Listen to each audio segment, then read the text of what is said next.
Hi friends, welcome to my YouTube channel. ನೀವೇನಾದರೂ ನಮ್ಮ ಚಾನಲ್ಗೆ ಹೊಸದಾಗಿ ಭೇಟಿ ನೀಡಿದರೆ ದಯವಿಟ್ಟು ಶೇರ್ ಮಾಡಿ, ಸಬ್ಸ್ಕ್ರೈಬ್ ಮಾಡಿ, ಲೈಕ್ ಮಾಡಿ, ಬೆಲ್ ಐಕನ್ ಕ್ಲಿಕ್ ಮಾಡುವುದು ಮರಿಬೇಡಿ. ಕಳೆದ ಕ್ಲಾಸಲ್ಲಿ 2018ರಲ್ಲಿ ನಡೆದ ಸಿವಿಲ್ PSI ಎಕ್ಸಾಮ್ ಪತ್ರಿಕೆಯನ್ನು ಗಮನಿಸುತ್ತಿದ್ದೆವು. ಅದರ ಎರಡನೇ ಭಾಗವಾಗಿದ್ದು ಕೀ ಆನ್ಸರ್ನೊಂದಿಗೆ ಮತ್ತು ವಿವರಣೆಯೊಂದಿಗೆ ನೋಡೋಣ ಬನ್ನಿ ಫ್ರೆಂಡ್ಸ್.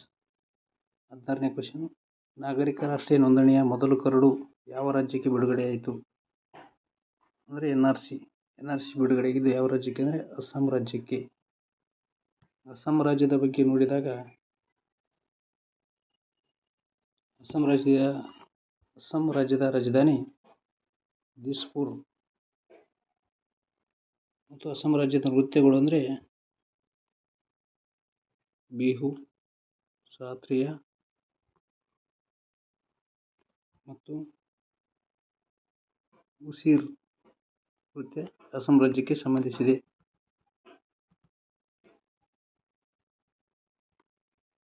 ಮತ್ತು ಸುರ್ಮಾ ಕಣಿವೆಯು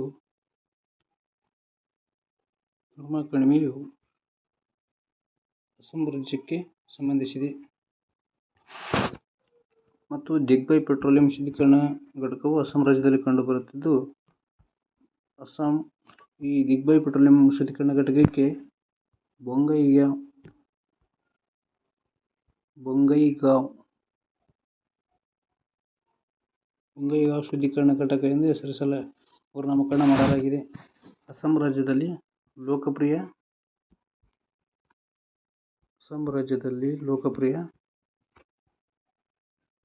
ಗೋಪಿನಾಥ್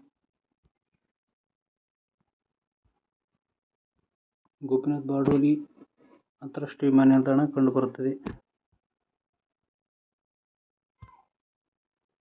ಮತ್ತು ಅಸ್ಸಾಂನ ಕಣ್ಣೀರು ನದಿ ಅಂದರೆ ಬ್ರಹ್ಮಪುತ್ರ ನದಿಯಾಗಿದೆ. ಮತ್ತು ಅಸ್ಸಾಂ ರಾಜ್ಯದಲ್ಲಿ ಭಾರತದ ಮೊಟ್ಟ ಮೊದಲ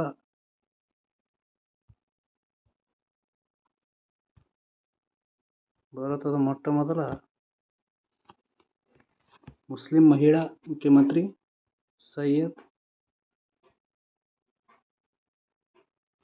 ಅನ್ವರ್ ತೈಮೂರ್ ಅವರು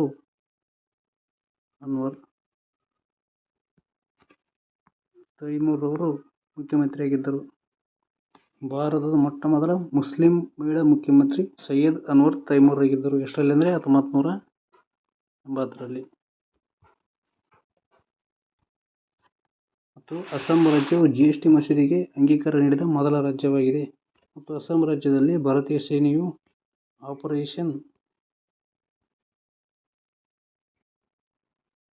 ಆಪರೇಷನ್ ಆಲ್ ಕ್ಲಿಯರ್ ಕೈಗೊಂಡಿತ್ತು. ಮತ್ತು ಅಸ್ಸಾಂ ರಾಜ್ಯದಲ್ಲಿ ದೀಪೋರ್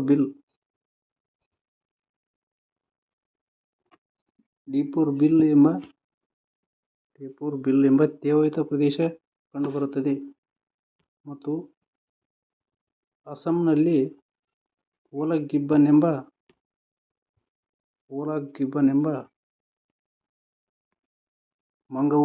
ಮಂಗಗಳು ಕಂಡುಬರುತ್ತವೆ. ಓಲಾಗ್ ಗಿಬ್ಬನ್. ಮತ್ತು ಅಸ್ಸಾಂ ರಾಜ್ಯದಲ್ಲಿ ಚುಟಿಯಾ ಎಂಬ ಬುಡಕಟ್ಟು ಜನಾಂಗ ಕಂಡುಬರುತ್ತದೆ. Okay friends, next question. 17ನೇ ಕ್ವಶನ್ 2018ರ ಕರೆಂಟ್ ಅಫೇರ್ಸ್ ಆಗಿದ್ದು, 2018ರ ದಾದಾ ಸಾಹೇಬ್ ಫಾಲ್ಕೆ ಪ್ರಶಸ್ತಿ ಪಡೆದವರು ವಿನೋದ್ ಖನ್ನಾ. 2019ರ ದಾದಾ ಸಾಹೇಬ್ ಫಾಲ್ಕೆ ಪ್ರಶಸ್ತಿಯನ್ನು ಪಡೆದವರು ಅಮಿತಾಬ್ ಬಚ್ಚನ್. 2020ರ ದಾದಾ ಸಾಹೇಬ್ ಫಾಲ್ಕೆ ಪ್ರಶಸ್ತಿ ಪಡೆದವರು ರಜನಿಕಾಂತ್. ಮತ್ತು 2021ರ ದಾದಾ ಸಾಹೇಬ್ ಫಾಲ್ಕೆ ಪ್ರಶಸ್ತಿ ಪಡೆದವರು ಆಶಾ ಪರೇಖ್. ನೋಡಿ ಫ್ರೆಂಡ್ಸ್, ಕರೆಕ್ಟಾಗಿ ಬರ್ಕೊಳ್ಳಿ. ಆಶಾ ಪರೇಖ್.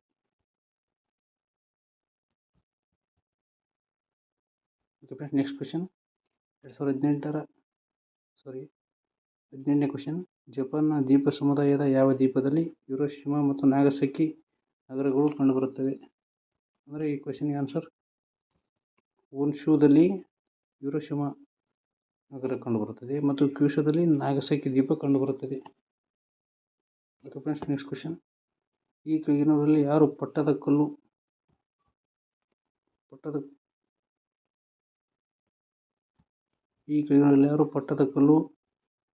ಮತ್ತು ಐಹೊಳೆಗಳ ಸುಂದರ ದೇವಾಲಯಗಳು ನಿರ್ಮಿಸಿದರು ಅಂತಂದರೆ ಇದಕ್ಕೆ ಆನ್ಸರ್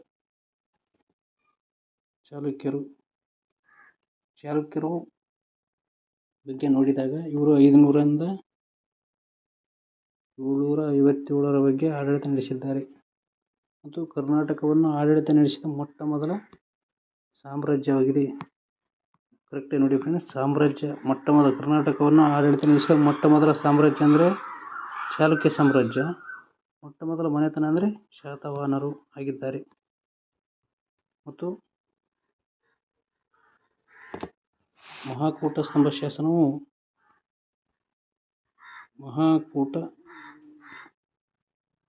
ಶಾಸನವು ಕೀರ್ತಿವರ್ಮನಿಗೆ ಸಂಬಂಧಿಸಿದೆ. ಈ ಮಹಾಕೂಟ ಸ್ತಂಭ ಶಾಸನವನ್ನು ರಚಿಸಿದವರು ಮಂಗಳೇಶ. ಮತ್ತು ಬಾದಾಮಿಯಲ್ಲಿ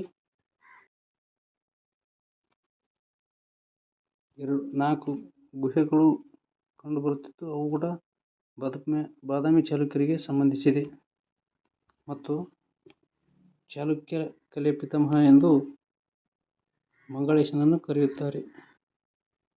ಮಂಗಳೇಶನನ್ನು ಬಾದಾಮಿ ಚಾಲುಕ್ಯ ಪಿತಾಮಹ ಎಂದು ಕರೆಯುತ್ತಾರೆ. ಮತ್ತು ಇಮ್ಮಡಿ ಪುಲಕೇಶಿ ಬಗ್ಗೆ ನೋಡಿದಾಗ ಇಮ್ಮಡಿ ಪುಲಕೇಶಿಯ ಮೂಲ ಹೆಸರು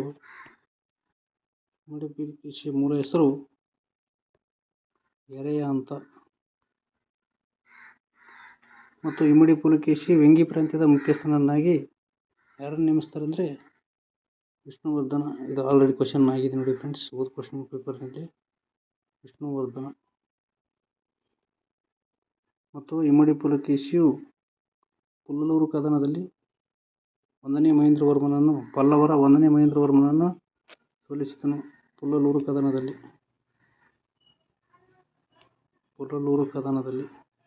ಇದು ನಡೆದ ವರ್ಷ 618ರಲ್ಲಿ. ಐಹೊಳೆ ಶಾಸನವು ಇಮ್ಮಡಿ ಪುಲಕೇಶಿಯ ಬಗ್ಗೆ ತಿಳಿಸುತ್ತದೆ ಮತ್ತು ನರ್ಮದಾ ನದಿ ಯುದ್ಧದ ಬಗ್ಗೆ ತಿಳಿಸುತ್ತದೆ. ನರ್ಮದಾ ನದಿ ಯುದ್ಧವು 642ರಲ್ಲಿ ಇಮ್ಮಡಿ ಪುಲಕೇಶಿ ಮತ್ತು ವರ್ತಮಾನದ ದೊರೆ ಹರ್ಷವರ್ಧನನ ಮಧ್ಯೆ ನಡೆಯಿತು. ಇದರಲ್ಲಿ ಇಮ್ಮಡಿ ಪುಲಕೇಶಿಯು ಜಯಭೇರಿಯಾಗಿ ಪರಮೇಶ್ವರ ಎಂಬ ಬಿರುದನ್ನು ಪಡೆದುಕೊಂಡನು. ಮತ್ತು ಬಾದಾಮಿ ಚಾಲುಕ್ಯರ ಕಲೆಯನ್ನು ಗಮನಿಸಿದಾಗ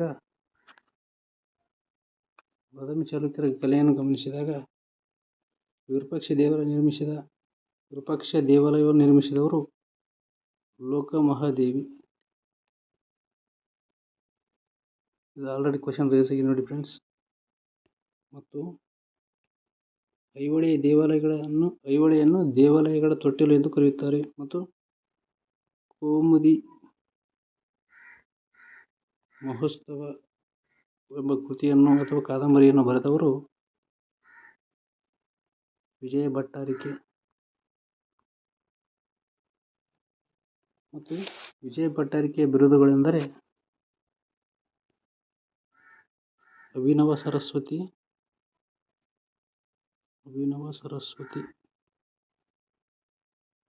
ಮತ್ತು ಕರ್ನಾಟಕದ ಸರಸ್ವತಿ. ಮತ್ತು ಬಾದಾಮಿ ಕೋಟೆಯನ್ನು ನಿರ್ಮಿಸಿದವರು 1ನೇ ಪುಲಕೇಶಿ. ಮತ್ತು ಭಾರತೀಯ ಮಂದಿರದ ವಾಸ್ತುಶಿಲ್ಪದ ತೊಟ್ಟಿಲು ಎಂದು ಐಹೊಳೆಯನ್ನು ಕರೆಯುತ್ತಾರೆ. Okay friends, next question. Kalyani ಚಾಲುಕ್ಯರಲ್ಲಿ ಜಗದೇಕ ಮಲ್ಲ ಎಂಬ ಬಿರುದು ಪಡೆದವರು. 20ನೇ ಕ್ವೆಶನ್ಗೆ ಆನ್ಸರ್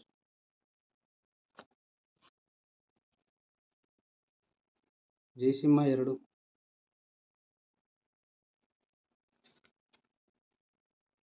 ಕಲ್ಯಾಣಿ ಚಾಲುಕ್ಯರ ಬಗ್ಗೆ ಗಮನಿಸಿದಾಗ ಕಲ್ಯಾಣಿ ಚಾಲುಕ್ಯರ ಪ್ರಾರಂಭದ ರಾಜಧಾನಿ ಮಳಖೇಡ.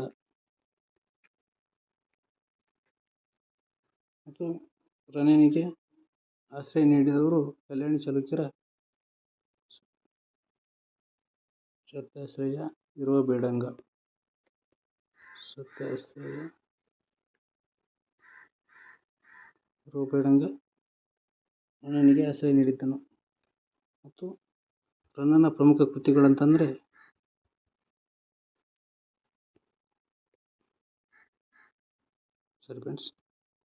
ರನ್ನನ ಪ್ರಮುಖ ಕೃತಿಗಳಂದರೆ ಅಜಿತನಾಥ ಪುರಾಣ ಮತ್ತು ಸಾಹಸ ಭೀಮ ವಿಜಯ. ಇದನ್ನು ಗದಾಯುದ್ಧ ಎಂತಲೂ ಕರೆಯುತ್ತಾರೆ ಎಂಬ ಗ್ರಂಥವನ್ನು ಬರೆದಿದ್ದಾನೆ. ಮತ್ತು ರನ್ನನ ವಂಶಸ್ಥರ ವೃತ್ತಿ ಏನಂದರೆ ಬಳೆಗಾರಿಕೆ. ಇದು ಕ್ವಶನ್ ರೇಸ್ ಆಗಿದೆ ಫ್ರೆಂಡ್ಸ್, ಅದಕ್ಕಾಗಿ ಇದನ್ನು ತೆಗೆದುಕೊಂಡಿದ್ದೀನಿ. ಮತ್ತು ರನ್ನ ಉತ್ಸವ ಎಲ್ಲಿ ನಡೆಯುತ್ತೆ ಅಂದರೆ ಬಾಗಲಕೋಟೆ. ಮತ್ತು ಎರಡನೇ ಜಯಸಿಂಹನಿಗೆ ಜಗದೇಕ ಮೆಲ್ಲು ಎಂಬ ಬಿರುದು ಎಲ್ಲಿದೆ ಫ್ರೆಂಡ್ಸ್, ಇದೇ ಕ್ವಶನ್ಗೆ ಆನ್ಸರ್. ಎಂಬ ಬಿರುದು ದೊರೆತಿದೆ ಫ್ರೆಂಡ್ಸ್.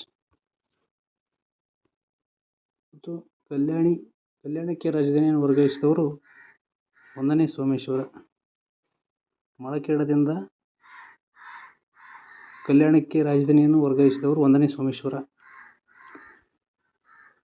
ಮತ್ತು 1ನೇ ಸೋಮೇಶ್ವರನ ಕಾಲದಲ್ಲಿ ಕೊಪ್ಪಂ ಕಾಳಗವು ನಡೆಯಿತು. ಕೊಪ್ಪಂ ಕಾಳಗವು ಚೋಳರ ರಾಜಾಧಿರಾಜ ಚೋಳನನ್ನು ಸೋಲಿಸಿದನು. 1ನೇ ಸೋಮೇಶ್ವರನು ಕೊಪ್ಪಂ ಕಾಳಗದಲ್ಲಿ ಚೋಳರ ರಾಜಾಧಿರಾಜ ಚೋಳನನ್ನು ಸೋಲಿಸಿದನು. ನೆಕ್ಸ್ಟ್ ಕ್ವಶನ್, 21ನೇ ಕ್ವಶನ್ ಫ್ರೆಂಡ್ಸ್. 2018ರ ಫಿಫಾ ವರ್ಲ್ಡ್ ಕಪ್ ಪಂದ್ಯದಲ್ಲಿ ಗೋಲ್ಡನ್ ಬಾಲ್ ಪ್ರಶಸ್ತಿಯನ್ನು ಗೆದ್ದ ಅತ್ಯುತ್ತಮ ಆಟಗಾರ ಯಾರು ಅಂದರೆ ಇದಕ್ಕೆ ಆನ್ಸರ್, ಇದು 2018ರ ಕರೆಂಟ್ ಅಫೇರ್ಸ್ ಆಗಿದ್ದು 20ನೇ ಕ್ವಶನ್ಗೆ ಆನ್ಸರ್ ಲೂಕಾ ಮಾಡ್ರಿಕ್. 2022ರ ಫಿಫಾ ವಿಶ್ವಕಪ್ ಗಮನಿಸಿದಾಗ ಗೆದ್ದ ದೇಶ ಅರ್ಜೆಂಟೀನಾ ಮತ್ತು ಸೋತ ದೇಶ ಫ್ರಾನ್ಸ್. ಮತ್ತು 3ನೇ ಸ್ಥಾನದಲ್ಲಿ ಬಂದಿರುವ ದೇಶ ನೆದರ್ಲ್ಯಾಂಡ್. ಮತ್ತು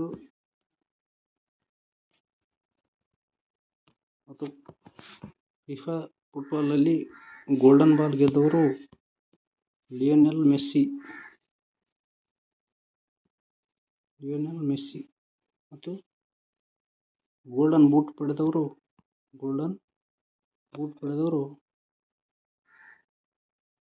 ಕಿಲಿಯನ್ ಎಂಬಾಪೆ. ಮತ್ತು ಗೋಲ್ಡನ್ ಗ್ಲೋವ್ ಪ್ರಶಸ್ತಿ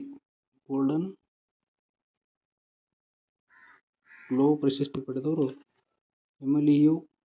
ಎಮಿಲಿಯಾನೋ, ನೋಡಿ ಫ್ರೆಂಡ್ಸ್ ಕರೆಕ್ಟ್ ಸ್ಪೆಲ್ಲಿಂಗ್ ನೋಡಿ ಕರೆಕ್ಟಾಗಿ ಬರ್ಕೊಳ್ಳಿ ಫ್ರೆಂಡ್ಸ್, ಎಮಿಲಿಯಾನೋ ಮಾರ್ಟಿನೆಜ್ ಆಗಿದ್ದಾರೆ. ಮತ್ತು ಟೂರ್ನಿಯ ಉದಯೋನ್ಮುಖ ಆಟಗಾರ ಎಂದರೆ ಎನ್ಜೋ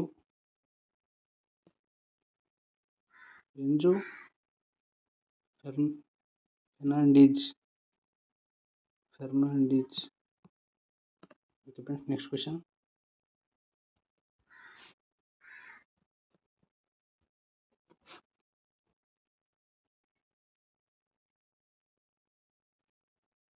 22ನೇ ಕ್ವಶನ್. ಭಾರತದ ಮಿಸೈಲ್ಗಳಲ್ಲಿ ಸೂಪರ್ಸಾನಿಕ್ ಕ್ರೂಸ್ ಮಿಸೈಲ್ ಯಾವುದು ಅಂತಂದರೆ ಇದಕ್ಕೆ ಆನ್ಸರ್ 22ನೇ ಕ್ವಶನ್ಗೆ ಆನ್ಸರ್ ಬಿ, ಬ್ರಹ್ಮೋಸ್.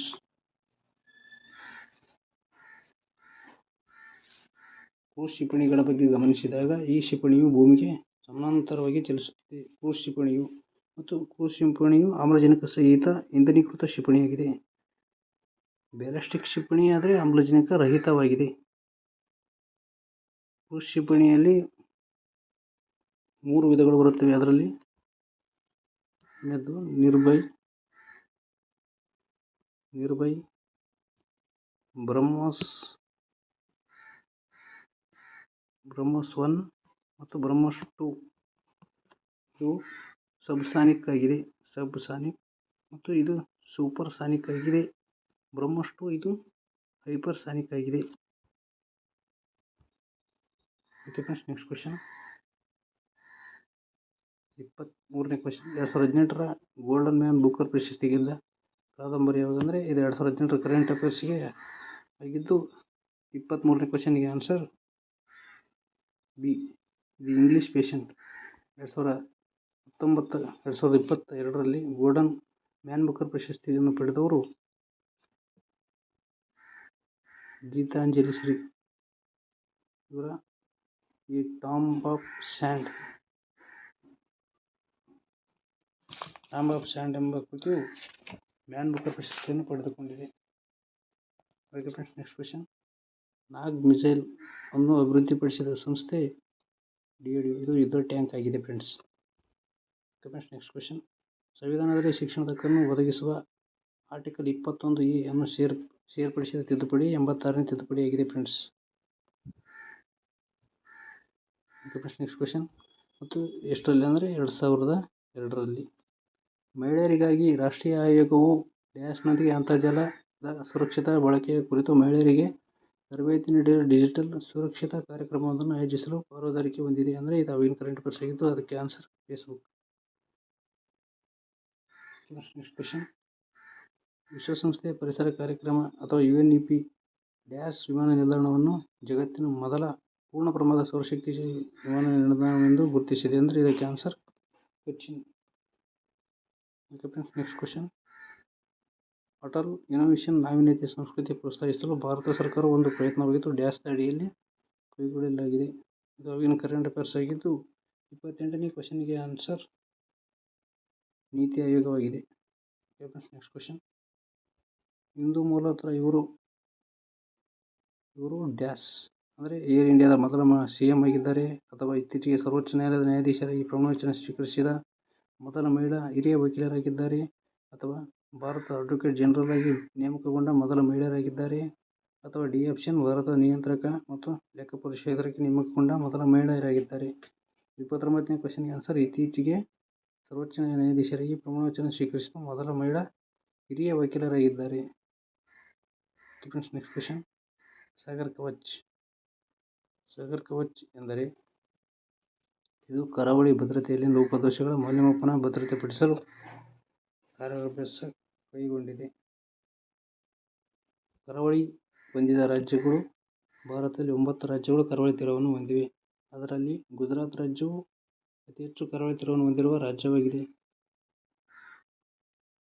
ಮತ್ತು ಇಳಿಕೆ ಕ್ರಮದಲ್ಲಿ ನೋಡಿದಾಗ ಗುಜರಾತ್ ಅತಿ ಹೆಚ್ಚು ಕರಾವಳಿ ತೀರವನ್ನು ಹೊಂದಿದೆ, ಆಂಧ್ರ ಪ್ರದೇಶ್ 2ನೇ ಅತಿ ಹೆಚ್ಚು, ಮತ್ತು ತಮಿಳುನಾಡು 3ನೇ ಅತಿ ಹೆಚ್ಚು ಕರಾವಳಿ ತೀರವನ್ನು ಹೊಂದಿದೆ, ಮತ್ತು 4ನೇ ಸ್ಥಾನದಲ್ಲಿ ಮಹಾರಾಷ್ಟ್ರ, ಮತ್ತು 5ನೇ ಸ್ಥಾನದಲ್ಲಿ ಕೇರಳ, ಮತ್ತು 6ನೇ ಸ್ಥಾನದಲ್ಲಿ ಒಡಿಸ್ಸಾ, 7ನೇ ಸ್ಥಾನದಲ್ಲಿ ಕರ್ನಾಟಕ, ಮತ್ತು 8ನೇ ಸ್ಥಾನದಲ್ಲಿ ವೆಸ್ಟ್ ಬೆಂಗಾಲ್, ಮತ್ತು 9ನೇ ಸ್ಥಾನದಲ್ಲಿ ಗೋವಾ ರಾಜ್ಯವು 100 ಕಿಲೋಮೀಟರ್ ಇದನ್ನು ಪಡೆದುಕೊಂಡಿದೆ.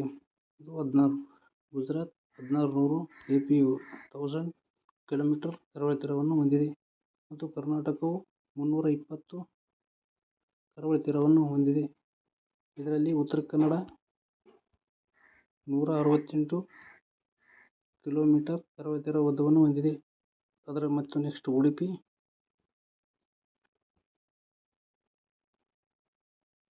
102 ಕಿಲೋಮೀಟರ್ ಕರಾವಳಿ ತೀರವನ್ನು ಹೊಂದಿದೆ, ಮತ್ತು ದಕ್ಷಿಣ ಕನ್ನಡ 52 ಕಿಲೋಮೀಟರ್ ಕರಾವಳಿ ತೀರವನ್ನು ಹೊಂದಿದೆ. ಓಕೆ ಫ್ರೆಂಡ್ಸ್, ಇಷ್ಟಾಗಿತ್ತು ಇವತ್ತಿನ ಕ್ಲಾಸ್. ಮತ್ತು ಮುಂದಿನ ಭಾಗದಲ್ಲಿ ಇದೇ ಪ್ರಶ್ನೆ ಪತ್ರಿಕೆಯನ್ನು ಕೀ ಆನ್ಸರ್ನೊಂದಿಗೆ ಮತ್ತು ವಿವರಣೆಯೊಂದಿಗೆ ಕಂಟಿನ್ಯೂ ಮಾಡುತ್ತಾ ಇದೇ ರೀತಿಯಾಗಿ ಕ್ವೆಶ್ಚನ್ ಪೇಪರ್ ಅನಲೈಸಸ್ ಮಾಡೋಣ. ಓಕೆ ಫ್ರೆಂಡ್ಸ್, ಬಾಯ್.